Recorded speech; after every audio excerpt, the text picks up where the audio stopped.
Olá, galera! Um beijo no cone pra vocês. E E esse esse é é o o GB Gibi Games. E aqui fala o Games. Guilherme. E aqui quem fala é Gabriele. Como Como vocês vocês estão? estão? Gente, no vídeo de hoje nós vamos jogar um jogo de investigação criminal feito por nós mesmos. Gente, dá muito trabalho, então por favor, assistam até o final.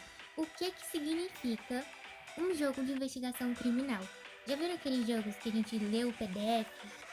Então é isso, a gente fez um PDF, vamos ler e descobrir quem é o investigado. Mas o melhor de tudo é que esse caso é de Natal. De Natal, porque a gente tá nesse clima, né? É o clima de Natal e temos um caso de Natal que se chama O Presente Envenenado na Véspera de Natal. E, gente, esse é o primeiro vídeo de gibis e games desse ano. Por que é o vídeo de gibis e games? Porque esse é um jogo, é uma forma da gente jogar lendo gibi games. Então vamos lá, espero que vocês gostem. Como é que funciona? Vamos ler o caso, descobrir como ele morreu, ver a perícia, ver as entrevistas dos Suspeitos. suspeitos e desvendar quem é o culpado. Vamos lá? Bora. O caso do presente envenenado na véspera de Natal. Relatório de investigação da polícia de Northwood. Data do crime: 25 de dezembro, meia-noite, início da véspera de Natal. Local: Mansão Blackwood. Salão de jantar. Vítima: Senhor Arthur Blackwood, 72 anos, renomado filântropo e empresário. A cena do crime. O relógio soava meia-noite, marcando o início oficial do Natal. No opulento salão de jantar da mansão Blackwood, um grito agudo rompeu o silêncio festivo. O Sr. Arthur Blackwood, que acabara de abrir um presente embrulhado em papel vermelho e dourado, caiu subitamente, com a mão no peito e um último suspiro. Seus olhos se arregalaram em choque e horror antes de se fixarem no teto ricamente decorado. A ceia de Natal perfeita se transformou em uma cena de crime. A polícia foi acionada imediatamente. Data, hora do acionamento, 25/12, às meia-noite 9. Oficial responsável, detetive Sarah Miller. A vítima e o objeto suspeito. O corpo do Sr. Blackwood foi encontrado ao lado da mesa de jantar, próximo a uma caixa de madeira ornamentada que continha um intrincado quebra-cabeça chinês. Este havia sido o último presente que ele abriu. Ao lado da caixa, jazia um pequeno frasco de vidro vazio e com um leve cheiro amargo. O presente estava enrolado em um papel de presente natalino comum e o embrulho já estava parcialmente rasgado. A perícia foi chamada. Informações da vítima. Nome, Arthur Blackwood. Idade, 72 anos. Ocupação, filântropo presidente do Conselho de Blackwood Enterprises. Causa preliminar da morte, suspeita de envenenamento ou substância tóxica de ação rápida. Os suspeitos. 7 pessoas estavam presentes na mansão no momento da morte do Sr. Blackwood. Todos eram membros da família ou convidados próximos. Primeira, Sra. Evelyn Blackwood, 68 anos, esposa da vítima, aparentemente abalada, mas calma, herdeira principal. Álibi. Estava sentada à mesa ao lado de Arthur, abrindo seus próprios presentes. Segundo, Dr. Elias Vance, 45 anos, médico particular e amigo de longa data da família. Gênio recluso, sempre com um ar distante. Álibi estava na cabeceira da mesa, observando Arthur abrir o presente. Terceira, Senhorita Victoria Blackwood, 33 anos, neta da vítima, única herdeira direta além da esposa, artista plástica com temperamento forte. Álibi estava de pé, perto da lareira, conversando com o mordomo. Quarto, Sr. Robert Maxwell, 55 anos, sócio-gerente da Blackwood Enterprise, senhor vicioso e com uma reputação de passar por cima de todos. Alibi estava do lado oposto da mesa, servindo-se de vinho. Quinta, Senhorita Charlotte Dubois, 40 anos, governanta da mansão há 15 anos, discreta e eficiente, conhece todos os segredos da casa. Álibi estava na cozinha trazendo a sobremesa final, mas ouviu o grito. Sexto, Sr. Benjamin Ben Carter, 22 anos, jovem assistente pessoal do Sr. Blackwood, recém-contratado, mas Arthur confiava nele plenamente. Alibi estava ajudando Arthur a abrir os presentes, entregando-os um por um.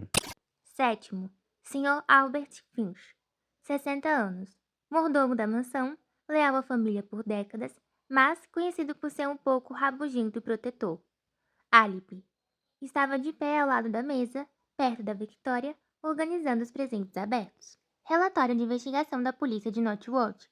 Objeto-chave do crime.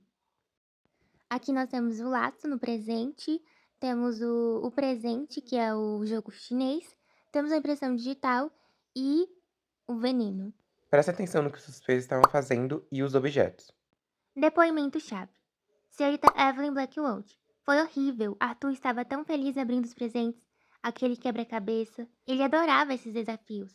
Não sei de onde veio. Era o último a ser aberto. Estávamos todos sentados, celebrando. Dr. Elias vence. Eu vi cair. Foi rápido, quase instantâneo. Pelo cheiro a mar que notei por um instante e a rapidez da ação, suspeito de cianeto ou um derivado. Não toquei em nada, claro. Imaginei ser um possível composto de tinta de Vitória, que é artista. Senhorita Victoria Blackwood. Eu estava conversando com Albert. Meu avô estava rindo e, de repente, ele simplesmente caiu. Eu não vi quem entregou o presente exato. Bem, estava organizando tudo. Reparem que os suspeitos vão começar a desconfiar um do outro. Sr. Robert Maxwell. Arthur e eu tivemos nossas diferenças, como em qualquer negócio. Mas envenená-lo é absurdo. Estava me servindo de vinho no momento. Pergunte-a bem. Ele estava perto do Sr. Arthur. Senhorita Charlotte Dubois. Eu estava vindo com uma torta de frutas quando ouvi o grito. O frasco? Eu nunca vi nada parecido na casa. Todos os presentes foram colocados sobre a árvore por Ben e Sr. Finch. Sr. Benjamin Ben Carter. Eu estava entregando os presentes para o Sr. Blackwood, um por um. Aquele quebra-cabeça, eu peguei debaixo da árvore. Não sei quem o colocou lá. Era um presente sem etiqueta. Sr. Albert Finch. Eu ajudei Ben a colocar os presentes sobre a árvore ontem à tarde. Havia muitos. Aquele embrulho vermelho e dourado parecia como tantos outros. Eu não vi quem o trouxe. Laudo preliminar da perícia técnica. O laboratório confirmou que o pequeno frasco encontrado ao lado do corpo continha vestígios não de cianeto como o Sr. Dance falou, mas de acotina, um veneno extremamente potente extraído da planta acotinum, conhecida como capuz de frate. A dose era letal e de ação quase instantânea. O cheiro do cianeto vinha de outro presente, a tinta que Victoria ganhou de presente. Análise do presente quebra-cabeça chinês. Caixa de madeira. Não foram encontrados vestígios de veneno na parte externa ou interna. Quebra-cabeça. Os componentes estavam limpos. O mecanismo. A chave para o mistério estava no mecanismo da abertura da caixa.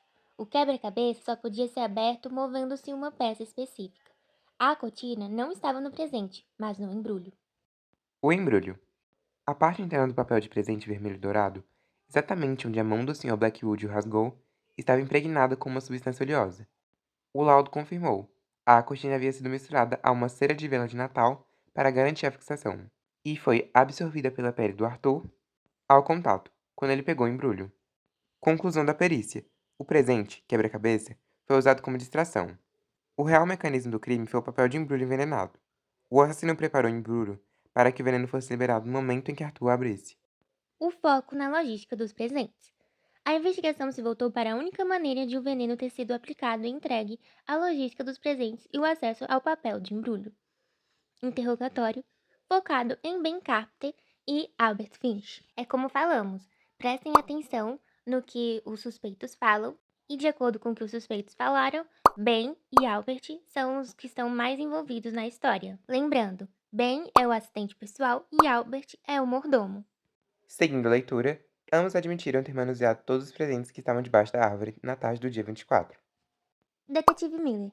Bem, você disse que o presente não tinha etiqueta. Onde exatamente você o pegou? Ben Carter estava escondido, eu acho, atrás de um urso de pelúcia grande que a senhora Blackwood ganhou. Era o único embrulho que não tinha etiqueta de para. Detetive Miller. Albert, o papel de embrulho vermelho e dourado é comum? Albert Pinch. Sim, detetive. Compramos o estoque na loja central, mas notamos que apenas a senhora Evelyn Blackwood usa aquele tipo de laço decorativo. Ela tem um gosto peculiar. A descoberta da impressão digital. A análise forense encontrou impressões digitais parcial no frasco de vidro vazio de acotina. O frasco estava quase limpo, sugerindo que o assassino manuseou com luvas, mas houve um deslize monumentâneo ao abri-lo ou fechá-lo. A impressão digital não pertencia a Arthur, Evelyn, Robert e Charlotte. A amostra foi enviada para comparação com os registros de Albert, Victoria e Ben Carter, o assistente pessoal. Motivações e segredos ocultos. Com o foco nos suspeitos e na forma como o veneno foi entregue, a detetive Miller começou a investigar as motivações por trás de um assassinato tão calculado. Senhorita Evelyn Blackwood, herdeira principal, uma mulher elegante, mas com dívidas de jogos secretos que Arthur havia descoberto nos últimos anos. Ele ameaçava cortar seu acesso a fundos se ela não parasse. Dr. Elias Vence. Uma busca discreta revelou que o Dr. Vence tinha um histórico de pesquisa com substâncias tóxicas raras. para tratamentos experimentais com doenças terminais. Ele tinha acesso a conhecimento sobre a cotina. Arthur estava prestes a retirar o financiamento de sua pesquisa, considerando-a antiética. Senhorita Victoria Blackwood. Apesar de ser neta, Arthur havia ameaçado deserdá-la se ela não abandonasse seu estilo de vida boêmio e aceitasse um casamento arranjado com um empresário que ele aprovara. Victoria era ferozmente independente. Sr. Robert Maxwell. Sua missão era bem conhecida. Arthur estava prestes a substituí-lo no conselho de empresa por um jovem executivo. A morte de Arthur garantiria a Robert mais tempo para consolidar sua posição, ou até mesmo assumir o controle total, em uma situação de transição. Senhorita Charlotte Dubois. A governanta guardava um segredo. Tinha um filho, do qual Arthur era o pai, fruto de um caso há muitos anos. Arthur pagava o silêncio dela, mas recentemente havia parado os pagamentos, dizendo que o segredo não importava mais. Charlotte temia ficar sem suporte financeiro. Sr. Benjamin Ben Carter. O jovem assistente parecia leal. No entanto, uma investigação revelou que Ben era o filho ilegítimo da Charlotte Dubois e Arthur Blackwood. Arthur havia prometido reconhecê-lo publicamente no Natal, mas com uma condição. Ben deveria renunciar a qualquer herança e apenas trabalhar como seu assistente. Ben desejava mais do que ser um assistente secreto. Ele queria seu lugar direito na família. A promessa era um insulto. Sr. Albert Finch, o mordomo, tinha uma dívida de honra com Arthur. Anos atrás, Arthur o ajudou a encobrir um pequeno desvio de fundos para pagar uma cirurgia cara para sua filha. Albert era eternamente grato, mas secretamente ressentido por Arthur sempre lembrar dessa dívida, usando-a para manipulá-lo. Os motivos escondidos. A perícia confirmou a impressão digital. A detetive Emily aprofundou-se nos motivos. Ou seja, a impressão digital da senhorita Victoria, do Ben e do Albert, foram confirmadas. Senhorita Evelyn Blackwood. Herança. Mas ela parecia genuinamente triste. O laço que ela usa estava no laço envenenado. Senhorita Victoria Blackwood. Disputa sobre a herança e o controle da empresa. Arthur estava considerando deserdá-la parcialmente devido ao seu estilo de vida extravagante. A impressão digital dela estava no frasco. Sr. Robert Maxwell. Arthur estava prestes a demiti-lo e substituí-lo nos negócios. Maxwell perderia tudo. Senhorita Charlotte Dubois. Sem motivo aparente, mas o filho perderia tudo. Sr. Benjamin Ben Carter, recém-contratado, parecia admirar Arthur, mas aceitaria o acordo. Sr. Albert Finch. A vida paga não parece ser um grande motivo, mas sua digital estava no frasco. Dr. Vance não queria ser cortado do financiamento que fazia com o remédio ou mesmo ser demitido. Não sei você, gente, mas eu sempre desconfio do mordomo e a digital dele tá lá. É mesmo? A detetive interrogou Victoria, Ben e Albert sobre suas digitais misturadas no frasco. Victoria disse que tocou no frasco por achá-lo diferente, já que faz coleção. E Ben e Albert tocaram porque foram eles que organizaram a sala. A resposta dos dois bateram, e uma imagem do Instagram mostrou que a Victoria realmente coleciona frascos. Como o frasco estava muito limpo, tudo indicava que o verdadeiro culpado havia limpado, e que possivelmente amortou tudo usando luvas.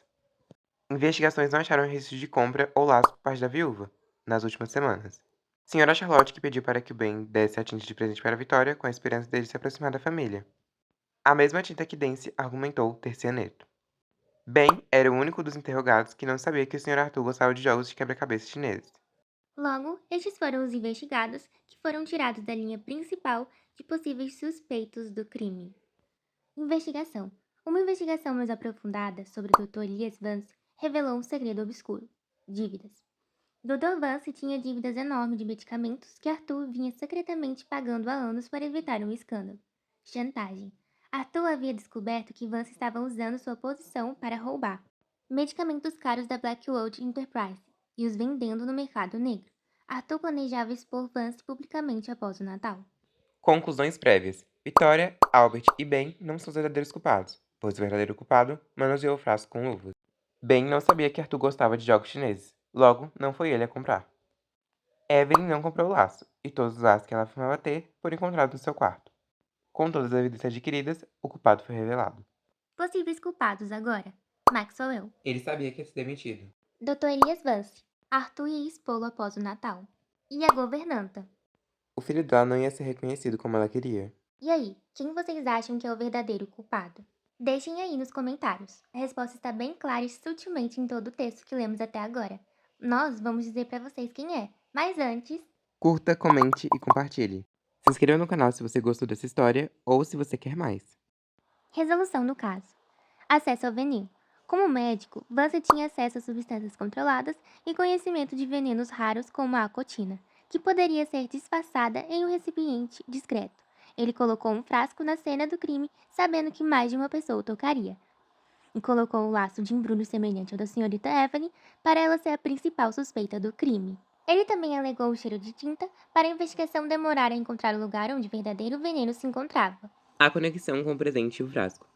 Ele realizou pesquisa sobre a cotina na semana passada. Com um motivo robusto, a detetive Miller confrontou o Dr. Vance. Detetive Miller, Dr. Vance, sabemos sobre suas dívidas e que o Sr. Blackwood estava prestes a expô-lo. E mais, sabemos sobre suas pesquisas com o veneno que matou o Sr. Arthur. Dr. Elias Vance, inicialmente calmo, depois visivelmente tenso. Isso é impossível, eu não fiz nada. Detetive Miller, também sabemos que você sabia sobre o gosto do Sr. Blackwood por quebra-cabeças e que ele sempre sabia com as próprias mãos. O veneno não está no quebra-cabeça, doutor. Estava no papel de embrulho, misturado com cera de vela, para ser liberado pelo calor da mão e pela fricção ao rasgar. Dr. Elias Vance empalideceu. A detetive Millie continuou. Você sabia que a senhorita Evelyn usava um tipo específico de laço para presentes. Você embrulhou o presente sem etiqueta, usando aquele laço para garantir que Ben o pegasse e que Arthur o abrisse por último, enquanto todos assistiam e o veneno fizesse efeito rapidamente. E notem, ele era o único que estava observando o Arthur. A solução e o desfecho. O assassino, Dr. Elias Vance, 45 anos, médico particular e amigo da família. O motivo. Arthur Blackwood estava prestes a expor o esquema de desvio de medicamentos de Vance, o que arruinaria sua carreira e o levaria à prisão, além de exigir o pagamento imediato de suas vultuosas dívidas de medicamentos. O método. Vance obteve a cotina, um veneno de ação rápida, usando seu acesso médico. Ele preparou o papel de embrulho vermelho e dourado, misturando a cotina com cera de vela de Natal derretida, aplicando a mistura na face interna do papel. Ele usou o quebra-cabeça chinês como distração e o embrulhou colocando um laço de veludo grosso, que ele sabia ser o padrão visual da Sra. Blackwood, embora sem etiqueta de para evitar suspeitas diretas. O presente foi colocado debaixo da árvore em uma posição discreta. Quando o Sr. Blackwood rasgou o embrulho, o último presente, exatamente à meia-noite, o veneno foi absorvido através da pele e entrou rapidamente na corrente sanguínea, causando a morte instantânea. Confissão e encerramento do caso. Confrontado com a prova de conhecimento detalhado do método de envenenamento, a cera do papel, o Dr. Elias Vance confessou. Ele alegou pânico e desespero, afirmando que o Arthur o havia forçado a um canto sem saída. O detetive Elias Vance foi detido e acusado de assassinato em primeiro grau, e o caso do presente envenenado foi oficialmente encerrado na manhã de Natal. A mansão Blackwood, que deveria ter sido palco de celebração, se tornou o local de um dos crimes mais frios e calculados da história de Nutwood. Fim, esperamos que tenham gostado. Um beijo Um abraço e até mais!